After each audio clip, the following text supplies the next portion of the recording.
En el capítulo anterior os relaté el cruel asesinato de Joseba e Idoia, los novios de Galdakao, ocurrido en los montes que rodean Bilbao en el año 1990, uno de los varios crímenes sin resolver acontecidos alrededor de la capital de Vizcaya. Tras despedirme de Almudena, quien además de excelente guía y fotógrafa resultó ser una apasionada de la criminología, tomé rumbo oeste en dirección a Cantabria, aprovechando los descansos de lluvia que me permitía el clima de la zona. Mi base de operaciones en Cantabria iba a ser la zona de Torrelavega y alrededores, desde donde pretendía documentarme más sobre el caso del que voy a hablaros en este capítulo, la misteriosa desaparición y muerte del joven Alejandro Mencía, ocurrida en mayo de 2020, en la zona de Alto de Campoo, no muy lejos de su pueblo en Soto. Bienvenidos a un nuevo capítulo de Criminología en Movimiento.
El 16 de septiembre llegué a Cantabria, donde pensaba pasar unos días tranquilos preparando con calma los datos para la grabación de este capítulo y poder elegir con calma las ubicaciones que tenían que ver con el misterioso caso. Lamentablemente la previsión del tiempo cambió y el pronóstico pasó a ser de fuertes lluvias y frío a partir de las 48 horas.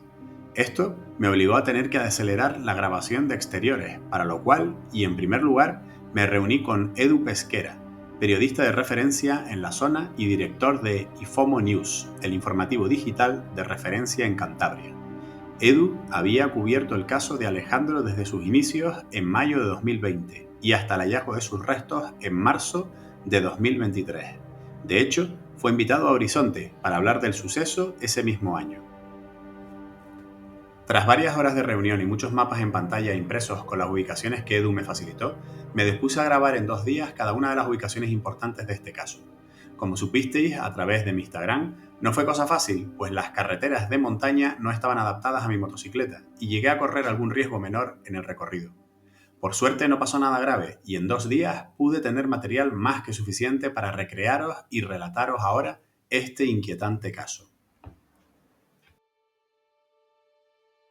La noche del 22 de mayo del año 2020, Alejandro Mencía, de 30 años y vecino de Soto, se apuntó a una fiesta improvisada con un grupo de amigos en la llamada Cabaña del Teju, en pleno Alto de Campoo. Se trataba de un refugio de montaña acondicionado con chimenea, donde el grupo decidió improvisar una fiesta de amigos uniendo básicamente 2 grupos de jóvenes. Alejandro, en un determinado momento de la noche, decide junto a uno de sus amigos improvisar una demostración de kickboxing, quitándose la camisa y quedando en pantalón corto y botas.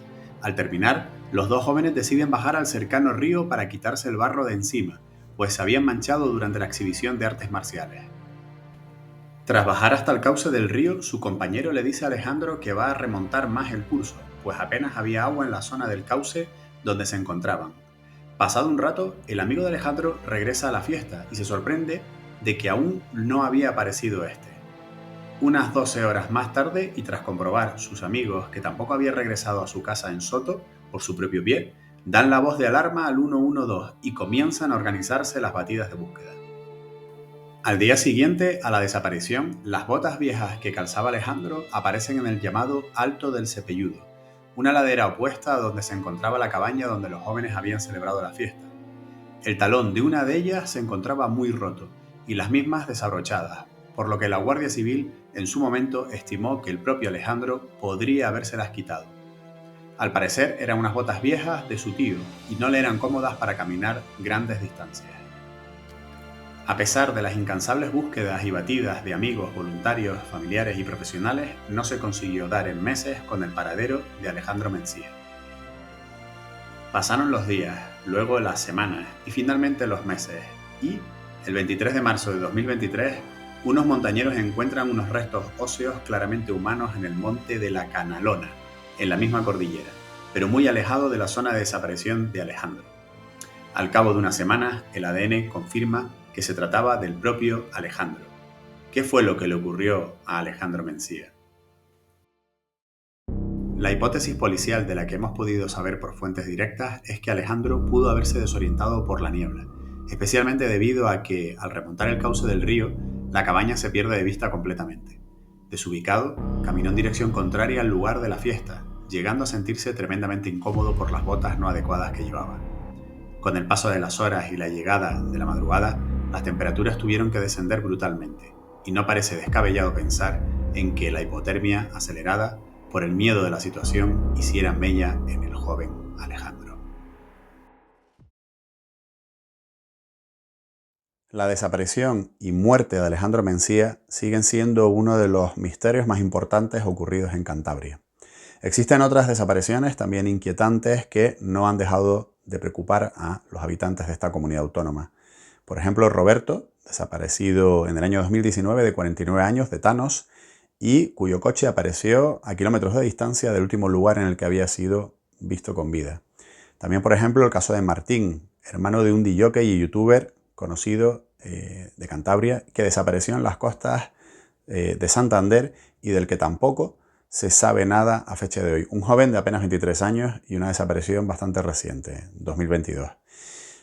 Creo que todos deberíamos de reflexionar, volviendo a Alejandro Mencía, si realmente opinamos que hay una muerte de carácter criminal o si a lo mejor la exhaustiva investigación policial lo que ha puesto de manifiesto es otro caso más donde por cuestiones relacionadas con la desorientación y la hipotermia vemos conductas irracionales en personas que se ven sometidas a esta situación de estrés, de falta de ropa de abrigo, de la llegada de una noche fría, etc.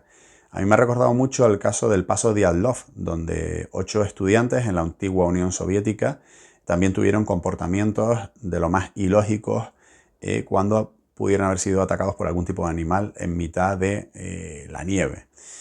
Que cada cual saque sus conclusiones y sobre todo que la verdad llegue al caso de Alejandro Mencía. Terminado mi trabajo de documentación y grabación del caso, me dispuse a abandonar Cantabria siguiendo mi ruta hacia el oeste e internándome en un paisaje natural inigualable, recorriendo los picos de Europa. Finalmente llegué a Avilés, en Asturias, donde os hablaré de un caso que ha pasado a formar parte no solo de la crónica negra, sino también del terror y folclore del Principado. El caso del llamado vampiro de Avilés. Pero eso será ya en otro capítulo de Criminología en Movimiento.